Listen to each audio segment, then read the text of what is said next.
नमस्कार। रामबाण क्लासेज के इस डिजिटल मंच पे आपका स्वागत है और मेरा नाम है बलराम योगी। और जैसा कि पिछली क्लास में मैंने आपको महाराणा विक्रमादित्य के बारे में बताया था कि महाराणा विक्रमादित्य का जो समय था वो 1531 से 1536 ईस्वी का था। और इन्हीं महाराणा विक्रमादित्य के समय में हाड़ी रानी कर्मावती या कर्णावती के द्वारा चित्तौड़ के इतिहास का दूसरा जोहर या अपन कह सकते हैं दूसरा साका किया जाता है।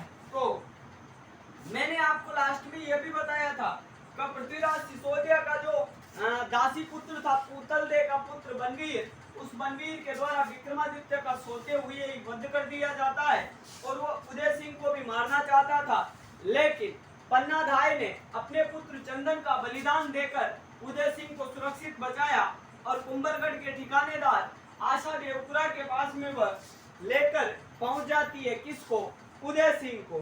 तो अब अपन उदय सिंह के बारे में पढ़ने वाले हैं। कौन? मेवाड़ के अगले जो शासक बने उनका नाम था महाराणा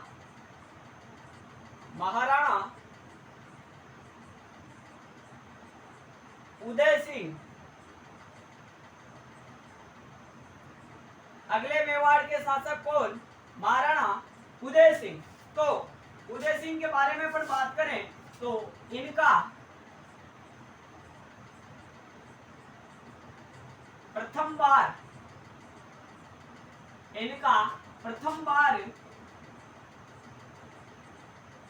राज्याभिषेक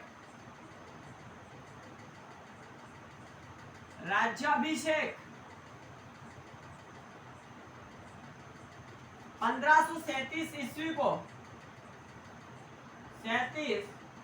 को कुंभलगढ़ दुर्ग।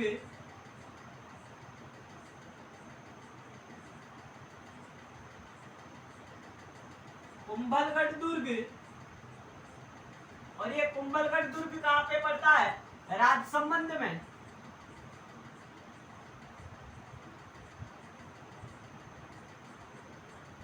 राजसमंद में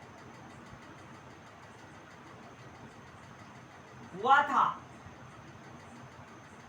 तो इनका जो पहली बार राज्याभिषेक था वो 1537 ईस्वी को कौन से दुर्ग में हुआ? कुंभलगढ़ दुर्ग में हुआ। फिर 1537 के बाद में क्या हुआ? 1540 ईस्वी को 1540 ईस्वी को उदय सिंह ने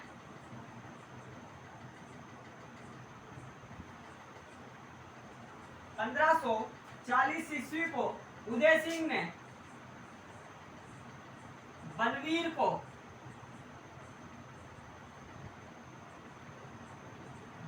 को पराजित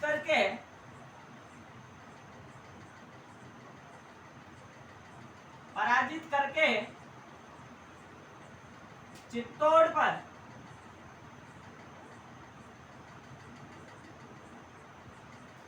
पर अधिकार कर लिया।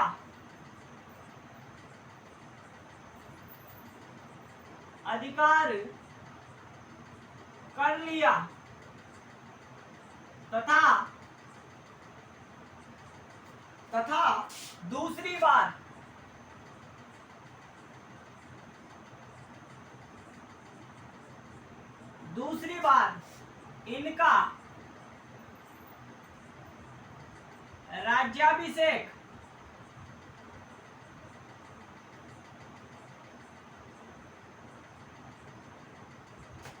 बार इनका राज्याभिषेक चित्तौड़ दुर्ग में हुआ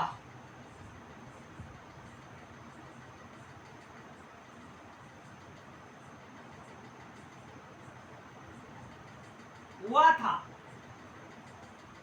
तो अभी तक मैंने आपको दो बातें बताई है कि इनका पहली बार राज्याभिषेक कहाँ पे हुआ था? 1537 ईस्वी को कुंभलगढ़ दुर्ग राजसमंद जिले में हुआ। फिर 1540 ईस्वी में इन्होंने क्या किया? बनवीर को पराजित करके चित्तौड़गढ़ दुर्ग पर वापस अधिकार कर लिया और इनका विधिवत राज्याभिषेक दूसरी बार कहाँ पे हुआ था? तो वो हुआ था चित्तौड़गढ़ दुर्ग में। उसके अलावा एक वेरी वेरी इंपॉर्टेंट बात आती है, उसको आप विशेष रूप से याद रखना। यह मेवाड़ का ऐसा प्रथम शासक था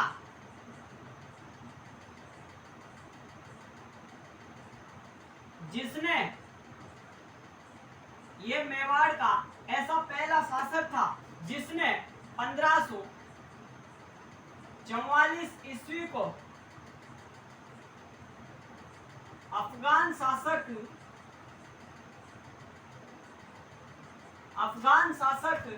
शेरशाह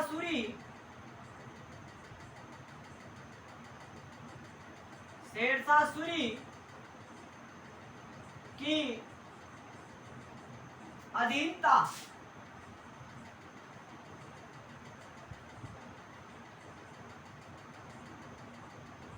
स्वीकार की तथा चित्तौड़गढ़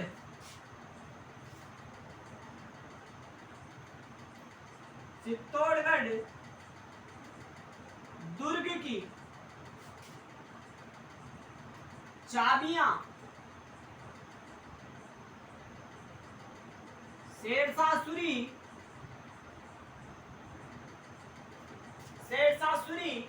के पास भिजवा दी।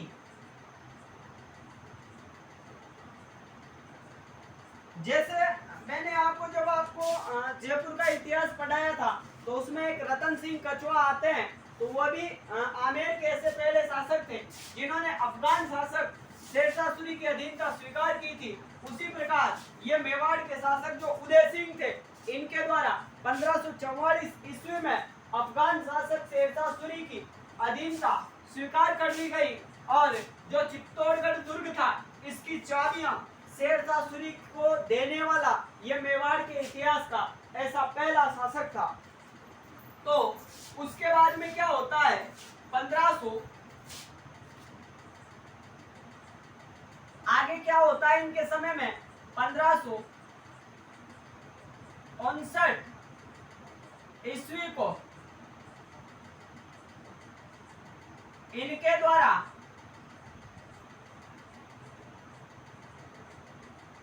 1559 ईस्वी को इनके द्वारा उदयपुर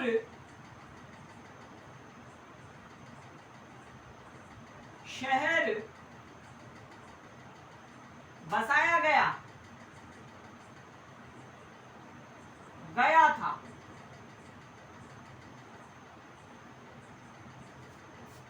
इनके द्वारा 1559 ईस्वी को कौन सा शहर बसाया गया, तो आप बताओगे उदयपुर शहर भी इन्हीं के द्वारा बसाया गया था।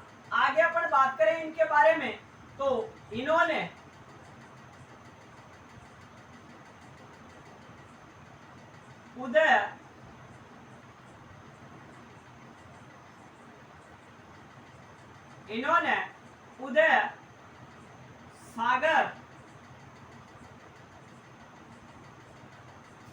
उदय सागर झील का निर्माण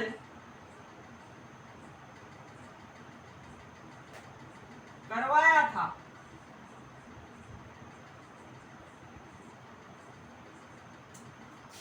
कौन सी झील का निर्माण करवाया, इन्होंने उदय सागर झील का निर्माण भी करवाया था। और बात करें इनकी मृत्यु की, तो ये भी एक बार एग्जाम में पूछा जा चुका है, आप लिख सकते हो। इनकी मृत्यु होली के दिन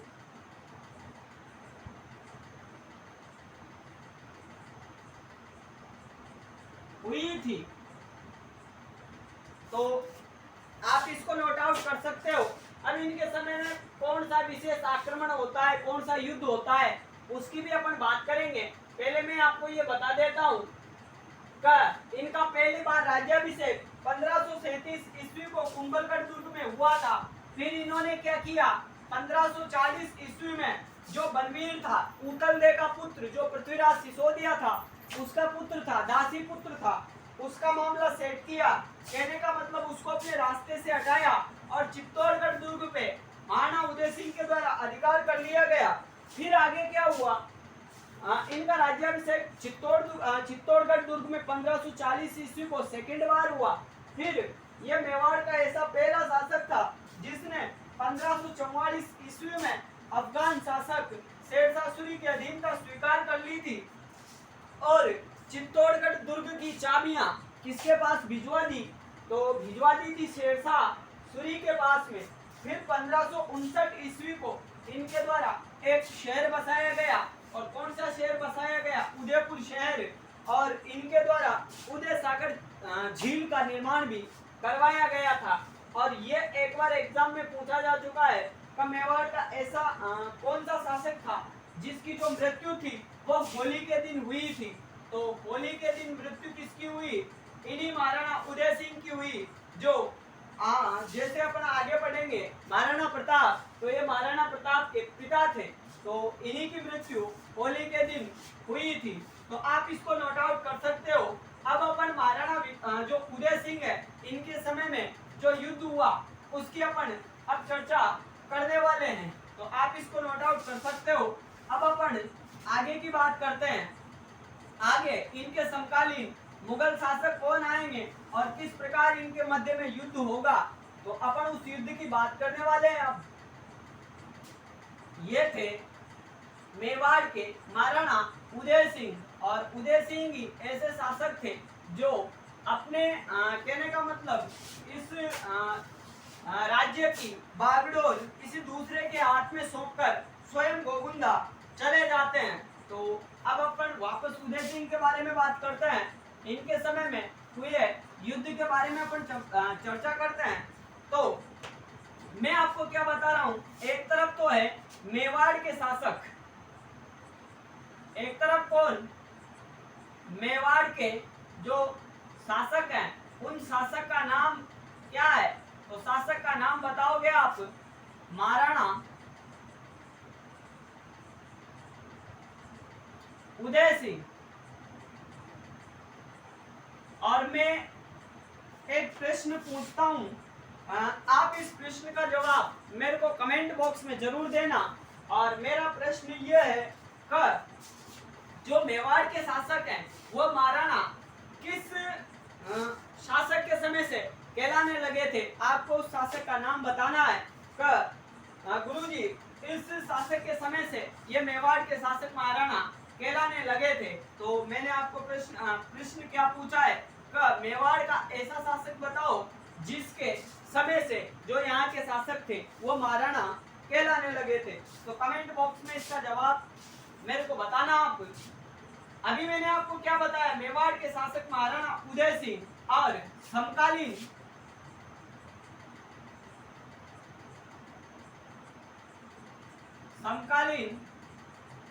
मुगल शासक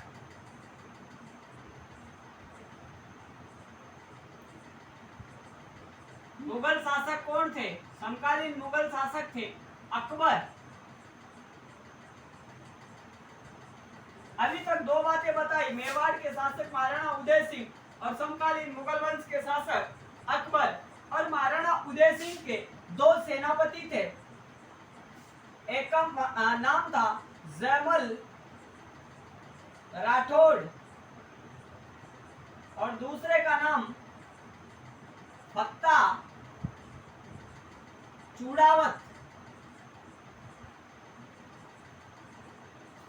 इनके दो सेनापति, और एक सेनापति का नाम था जयमल राठौड़ और दूसरे का नाम था फत्ता चूड़ावत। ये दोनों सेनापति किसके, महाराणा उदय सिंह के। और एक तरफ अकबर, मुगल वंश के प्रतापी शासक अकबर।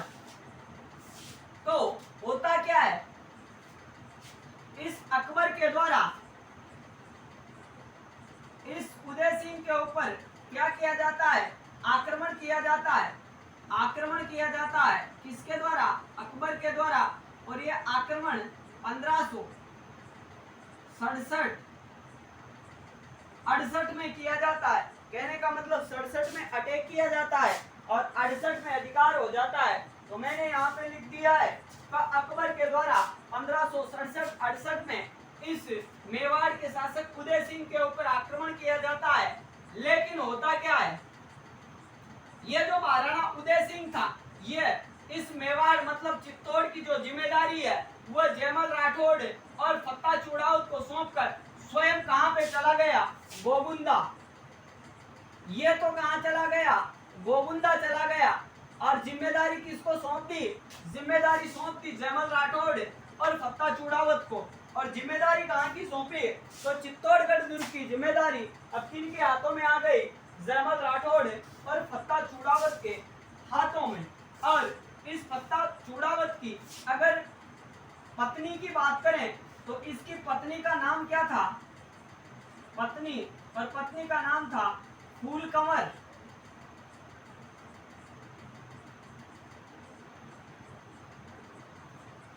क्या नाम था इसकी पत्नी का? तो इसकी पत्नी का नाम था फूलकंवर। अब देखो क्या होता है आगे। मैंने आपको बताया अकबर के द्वारा 1567-68 में इस उदय सिंह के ऊपर आक्रमण किया जाता है। तो यह उदय सिंह चित्तौड़ की जिम्मेदारी इस जयमल राठौड़ और फत्ता चूड़ावत को सौंपकर स्वयं कहां पे चला गया? गोगुंदा। अब क्या होता है, जयमल राठौड़ और फत्ता चूड़ावत इन दोनों के द्वारा इस सेना से क्या किया गया? युद्ध किया गया। और युद्ध के दौरान ये दोनों क्या हुए? वीरगति को प्राप्त। वीरगति, ये दोनों क्या होते हैं? वीरगति को प्राप्त होते हैं। वीरगति प्राप्त। ये दोनों क्या हुए? जयमल राठौड़ और फत्ता चूड़ावत ये वीरगति को प्राप्त हो गए। और इस फूलकंवर के द्वारा इस चित्तौड़ की तीसरी शाखा में क्या किया गया? जोहर किया गया। और केसरिया किन्होंने किया? इन दोनों शासकों के द्वारा, इन दोनों सेनापतियों के द्वारा केसरिया किया गया। क्या किया गया? केसरिया किया गया। और मैंने आपको बताया था जब केसरिया और जोहर दोनों एक साथ मिलते हैं तो वह शाखा हो जाता है। और इस प्रकार यहाँ पे लिख देता हूं मैं स्टार लगा के, इस प्रकार यह चित्तौड़ के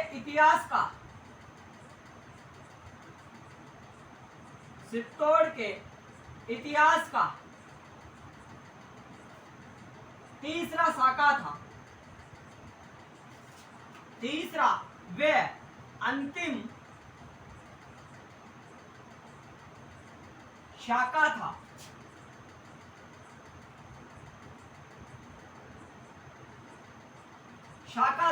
मैंने क्या बताया?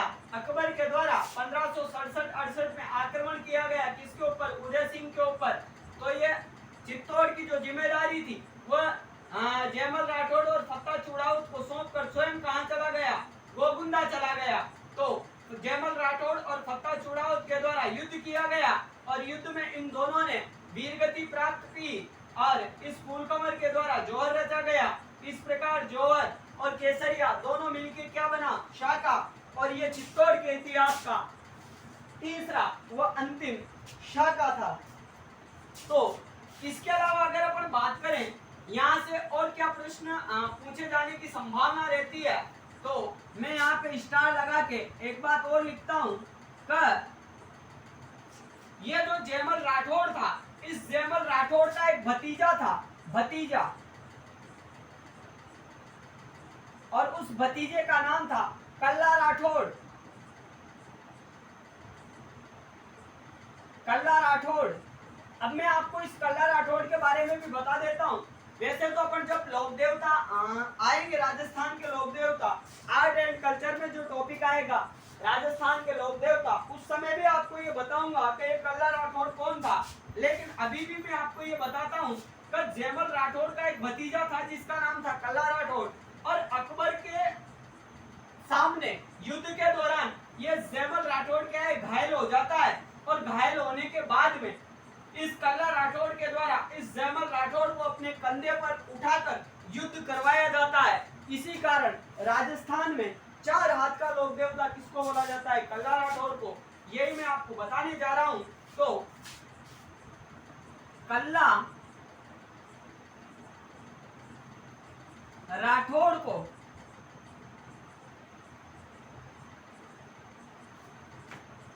चार हाथ का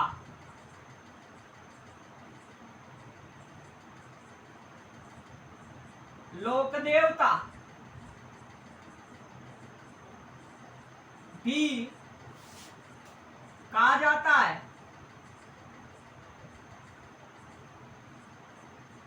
जो जयमल राठौड़ के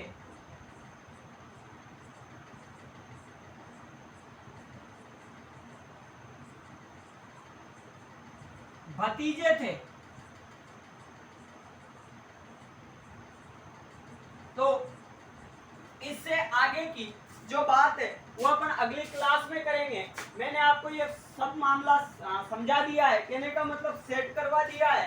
तो आप ये बात आप विशेष रूप से याद रखोगे कि कल्ला राठौड़ को 4 हाथ का लोक देवता बोला जाता है, जो भतीजे किसके थे? जयमल राठौड़ के। क्योंकि अकबर से युद्ध के दौरान जब जयमल राठौड़ घायल हो जाता है तो इसी कल्ला राठौड़ के द्वारा अपने कंधों पर उठाकर जयमल राठौड़ को मतलब युद्ध करवाया जाता है और ये वीरगति को प्राप्त होते हैं। वैसे तो तभी से कल्ला राठौड़ को क्या बोला जाता है? 4 हाथ का लोक देवता। और ये चित्तौड़ के इतिहास का अंतिम शाखा था या तीसरा शाखा था, जो किसके समय में हुआ? महाराणा उदय सिंह के समय में हुआ था। तो उदय सिंह के बारे में और भी कुछ जानकारियां बची हुई है, तो उनकी चर्चा करेंगे अपन अगली क्लास में। तो आज की क्लास को अपन यहीं पे विराम देते हैं। तो आप अच्छे से तैयारी करें और इनके नोट्स बनाते चलें। तो आज की क्लास और अभी के लिए इतना ही। धन्यवाद। आपका दिन शुभ हो।